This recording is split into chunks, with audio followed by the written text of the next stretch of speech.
நண்பர்களே, தளபதி விஜயோட கடைசி படம் ஜனநாயகன் ரிலீஸ் ஆகுமா ஆகாதான்னு காத்துக்கிட்டு இருந்த ரசிகர்களுக்கு இன்னைக்கு ஒரு சூப்பரான செய்தி வந்திருக்கு. கடந்த டிசம்பர்ல இருந்து இந்த படத்தோட சென்சார் மற்றும் காட்சிகள் தொடர்பாக சென்சார் போர்டுக்கும் தயாரிப்பு நிறுவனத்துக்கும் இடையே பெரிய சட்ட போராட்டமே நடந்துட்டு இருந்துச்சு. இதனால படம் தள்ளி போயிட்டே இருந்ததுனால ரசிகர்கள் ரொம்ப அப்செட்ல இருந்தாங்க. இப்போ மெட்ராஸ் ஹைகோர்ட் ஒரு 9 பேர் கொண்ட கமிட்டி மூலமா படத்தை பார்த்து சர்டிபிகேட் கொடுக்க வழி செஞ்சிருக்காங்க. இதனால பிப்ரவரி கடைசி வாரத்துல படம் தியேட்டருக்கு வரதுக்கு அதிக வாய்ப்பு இருக்கு.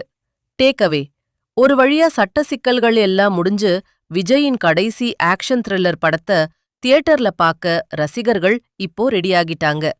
இந்த அப்டேட் உங்களுக்கு பிடிச்சிருந்தா மறக்காம இந்த வீடியோவை லைக் பண்ணுங்க. உங்க தளபதி ஃபேன்ஸ் நண்பர்களுக்கும் ஷேர் பண்ணுங்க.